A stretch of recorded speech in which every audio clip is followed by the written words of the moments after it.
عندك امتحان بكره؟ بص يا حبيبي، وانت زي اي طالب مصري اصيل ما فتحتش كتاب طول السنه. فجيت بالليل تشوف الكلام على ايه، لقيت ان الماده 300 شابتر، 299 شابتر هيجي منهم تلت الامتحان، وشابتر واحد بس هيجي منه تلتين الامتحان. الطبيعي هتعمل ايه؟ انت هتسيب كل حاجه وتمسك في الشابتر المميز ده. عارف بقى لو اسقطنا المثال ده على القران الكريم وتاثيره على حياتنا، هنلاقي ان المثال ده مخل جدا. القران عليه اكتر من تلتين الامتحان. تعال نشوف مسار حياة الإنسان. هيتولد، هيكبر، هيموت، هيبعث يوم القيامة، وهيدخل يا جنة يا نار. بس المرحلة الأخيرة دي مطولة شوية. لا، هي مطولة حبتين.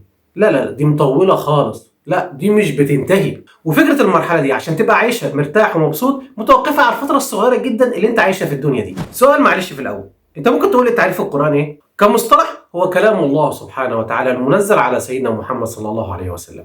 طب ده معناه ايه؟ ده معناه ان ده افضل كتاب على وجه الارض، ببساطه لانه لم يصنع في الارض، ده جانا جاهز من اعلى مكان في الكون، فاي كتاب تاني مهما كان قوي او مميز مش ممكن يقدر ينافسه. انت بقى واحد عايز تنجح، خلي بالك بقول لك تنجح، مش بقول لك عاوز تخش الجنه. يعني انت عاوز حاجه معينه في الدنيا مهما كانت الحاجه دي، هتروح تشوف ازاي تعملها من الكتاب ده، لان الكتاب ده فيه اجابه لكل التساؤلات. اي مشكله، اي معضله هتلاقي اجابتها في الكتاب ده. وتحدي وجرب، قول لي مشكلتك ايه وانا هقول لك على حلها من المصحف. وده تحدي حقيقي، قول لي مشكلتك في التعليقات وباذن الله هذكر لك الحل من كتاب الله سبحانه وتعالى. لو عايز تعرف ليه الكتاب ده ليه المكانه دي كلها، خلينا نشوفه من البدايه قصته عامله ازاي. طبعا عارفين ان كل نبي ليه معجزه قدام قومه علشان اثبات نبوته، والمعجزه دي مش بس تكون خارقه للطبيعه وقوانين الفيزياء، لا دي لازم تكون ايه وبرهان قدام الناس دول بالذات، حاجه هم يقدروا يشوفوها بعينيهم ويقدروها، لكن ما يقدروش يعملوا زيها لان هي خارقه للطبيعه وتبيان لانها من ربنا سبحانه وتعالى. طب ايه هي معجزه النبي محمد صلى الله عليه وسلم؟ القران الكريم. بس عمرك سالت نفسك ليه يعني القران ده معجزه؟ ده مجرد كتاب وكلام يعني. طب ارفع عليك سقف التحدي، القران ده معجزه 2 في 1.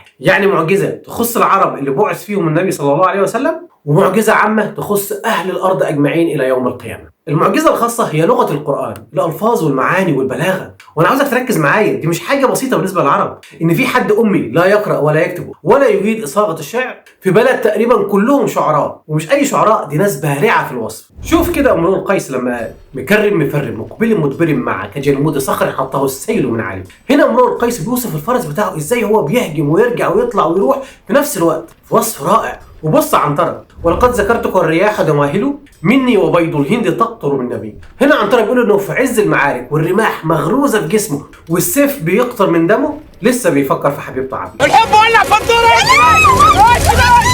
قد ايه عنترة كان بارع جدا في وصف حبه. ونرجع تاني لامرؤ القيس، ويوم عقرت للعذارى مطيتي فيا عجبا من كورها المتحمل. هنا امرؤ القيس بيوصف ازاي كرمه ان هو بيذبح الناقه بتاعته علشان خاطر البنات الحلوه اللي جايه له، وان كمان الجمال دي كانت محمله زينه للناس. امرؤ القيس ده كان فظيع، بيموت في الستات. صدق رسول الله صلى الله عليه وسلم لما قال انه حامل لواء الشعراء الى النار. لو ركزت في الابيات دي هتلاقي ان الناس دي كانت بارعه جدا في الوصف، بيدهشك وهو بيتكلم، ازاي بيتكلم بالروعه دي، ازاي بيوصف بالدقه دي. قمه في الاستمتاع وحلاوه في اللغه والجمال. عايز اقول لك ان هم الناس دي اللي بيصيغوا الشعر بالحلاوه دي، لما سمعوا كلام ربنا سبحانه وتعالى واحد منهم قال ان له لحلاوه وان عليه لطلاوه وان اعلاه لمثمر وان اسفله لمغدق انه يعلو ولا يعلى عليه. عارفين مين اللي قال الكلام ده؟ الوليد بن المغيرة، اللي فضل لحد ما مات كافر وربنا انزل فيه القران سأصليه سقر. دي شهاده من اعظم اعداء الاسلام لقوه القران. عايز اقول لك ان الرسول مره كان قاعد بيصلي عند الكعبه وكان بيعلي صوته وكان بيقرا في سوره النجم،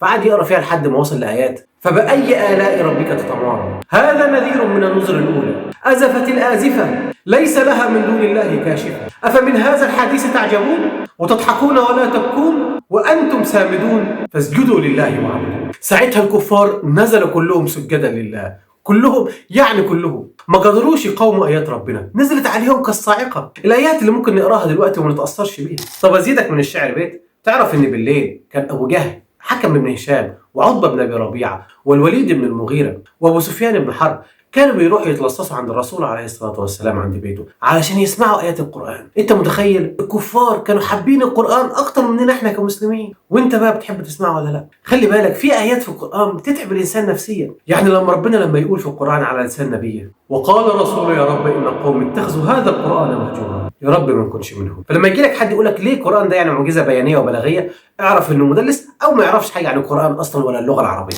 نيجي بقى للمعجزه العامه لكل البشر. شوف انت شغال ايه، هتلاقي معلومات عن شغلك في القرآن. مهما كنت شغال هيفيدك في شغلك. احنا اتكلمنا في موضوع اللغه ده. شوف انت لو انسان بتحب الشعر والوصف، هتبص على القرآن مش هتلاقي ابلغ منه. انت بقى لو عالم نفس واجتماع، فالقرآن شرح النفس البشريه والمجتمع تشريح كامل مفصل. عرف كل الغرائز والشهوات والمشاعر الانسانيه بدقه كبيره والفاظ جميله وبلاغه مفيش زيها. قال تعالى: ونفس وما سواها فألهمها فجورها وتقواها قد أفلح من زكاها وقد خاب من دساها. شايف التشريح لطبيعة النفس البشرية؟ ذكر ربنا إن ألهم الإنسان الخير والشر في نفس الوقت. وكمان ربنا بيقول: وإذا مس الإنسان ضر دعا ربه منيبا إليه ثم إذا خوله نعمة منه نسي ما كان يدعو إليه من قبل. شفت الإنسان بيلجأ لمين وقت ما انقطع به السبل؟ حتى الملحد على فكرة. ودي حاجة شفناها بعينينا كتير جدا. وربنا لما يقول: إن الإنسان خلق هلوعا إذا مسه الشر جزوعا وإذا مسه الخير منوعا. شفت ده تعبير لتصرفات الإنسان في حياته. قال تعالى: كلا بل تحبون العاجلة وتذرون الآخرة. برضه بيبين الإنسان بيحب الحاجة المستعجلة، الحاجة السهلة، والحاجة اللي فيها تعب وإرهاق بيسيبها وما بيكملش فيها حتى لو كانت الصح. الإنسان دايما مستعجل. شفت حد بيشرح لك النفس البشرية زي ما القرآن الكريم عمل؟ قال تعالى: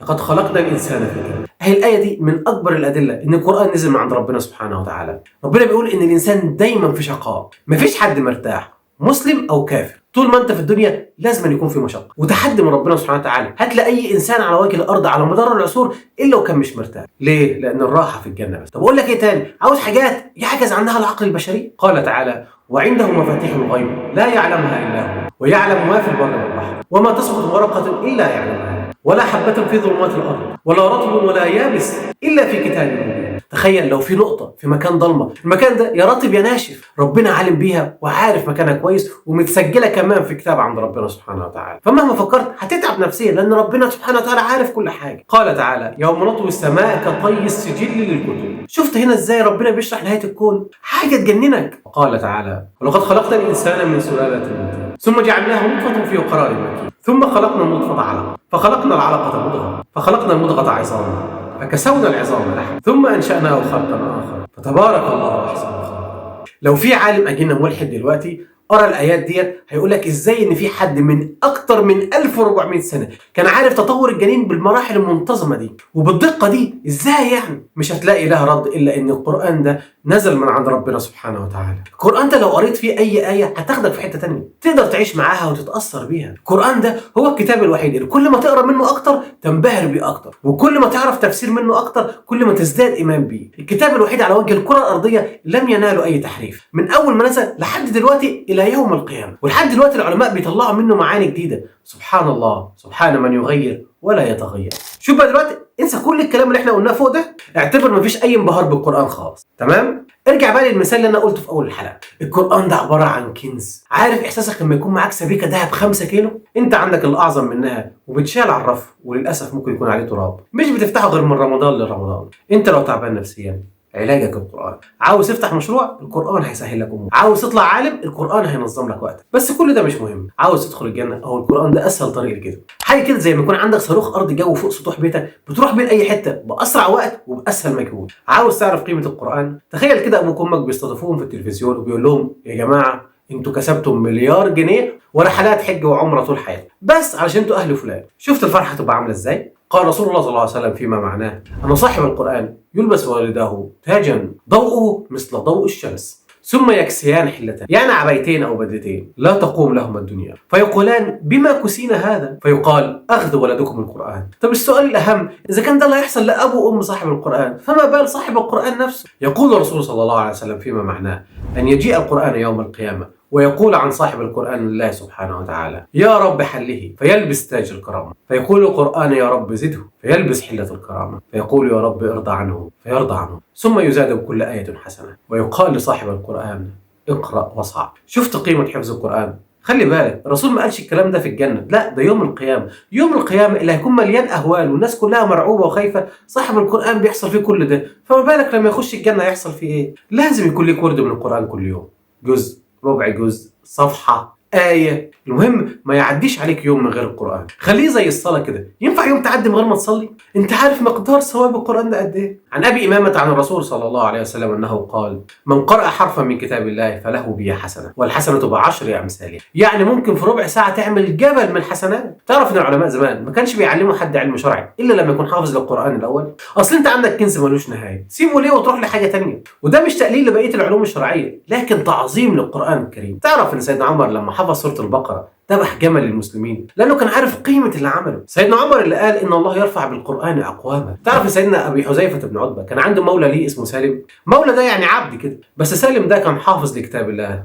فكان بيؤم المسلمين جميعا في الصلاه، رغم انه شوف ان هو كان عبد، لكن عشان القران رفعه الله. من اراد الدنيا فعليه بالقران، ومن اراد الاخره فعليه بالقران، ومن ارادهما معا فعليه بالقرآن. أنا في حياتي ما شفتش حد حافظ للقرآن حاله وحش، مهما كان فقير أو غني، هتلاقيه دايما مبسوط وقلبه مطمن كده. مش ربنا بيقول: وننزل من القرآن ما هو شفاء ورحمة للمؤمنين؟ قال تعالى: والذين آمنوا وتطمئن قلوبهم بذكر الله، ألا بذكر الله تطمئن القلوب. وحديث تانية كتير بتتكلم عن فضل القرآن، إنه صاحب القرآن بيلبس تاج الوقار وتاج النور. كل ده تيجان مع تاج الكرامه لصاحب القران، تحسسك ان هو ملك. اخر حديث هقول لك عن فضل القران عشان فيه الخلاصه: الذي يقرا القران مع السفره الكرام البرره. شفت يعني دي اعلى منزله خالص في الجنه، اللي بيقرا القران ويحفظه بيوصل لها بسهوله. التانيين بقى اللي بيقعدوا يجاهدوا ويحاربوا ويقتلوا ويتعبوا جدا عشان يوصلوا المكانه ديت، حافظ القرآن بيوصل لها بسهولة جدا، يا دوب يحفظ كلام ربنا. تعرف الرسول عليه الصلاة والسلام لما اتسأل عن القرآن قال عنه ايه؟ فيه خبر من قبلكم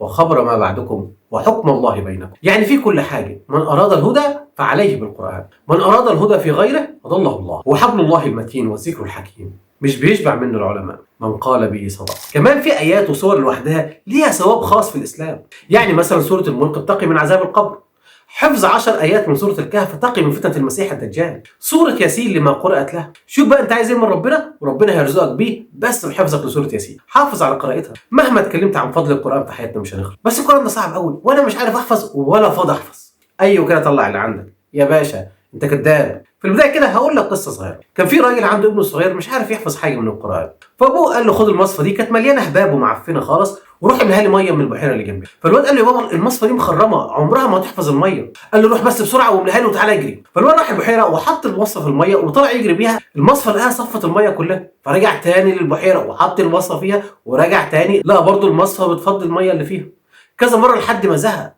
فراح لابوه قال له يابا المصفى مش عارفه تحفظ الميه. قال له طب بص كده على المصفى، بص عليها لقاها بتلمع عليا. قال له فهو ده القران، لو ما عرفتش تحفظه هيغسلك من جواك. وانا بقول لك نفس الكلام، القران هيغسلك من جواك، فاقرا القران. دلوقتي بقى ركز معايا عشان اقول الخلاصه. واحد، القرآن مهم جدا في حياتنا واخرتنا، ما ينفعش نهمله، مفيش عذر كده لو عايز تخش الجنة. 2، لا تترك ورد القرآن مهما حصل، لازم تطلع له وقت في يومك. 3، القرآن بركة، وبركته مش ليك انت لوحدك، تكليك وانت واسرتك وعيلتك وكل اللي حواليك. 4، القرآن فيه شفاء للناس، مهما كانت حالتك النفسية القرآن علاجك، اقرا بس وانت هترتاح. 5، القرآن فيه سر السعادة والوجود وفيه كل مبادئ الحياة. 6، القرآن مش صعب حفظه، ده ربنا سبحانه وتعالى بيقول ولقد يسرنا القرآن للذكر، يعني للحفظ، فهو سهل جدا انك تحفظه بس اهتم. ودي هتقودنا للنقطة المهمة جدا، هو احنا ازاي نحفظ القرآن. انا قعدت ادور على طرق وحفظ كتير جدا للصراحة، ما لقيتش خطة افضل من اللي قالها الدكتور امير منير. هو عمل فيديو جميل جدا بيتكلم فيه عن حفظ القرآن، هحطه لك في الوصف، اسمعه كويس وركز فيه واعمل اللي هيقول لك عليه، هتلاقي حفظ القرآن سهل جدا عليك ان شاء الله.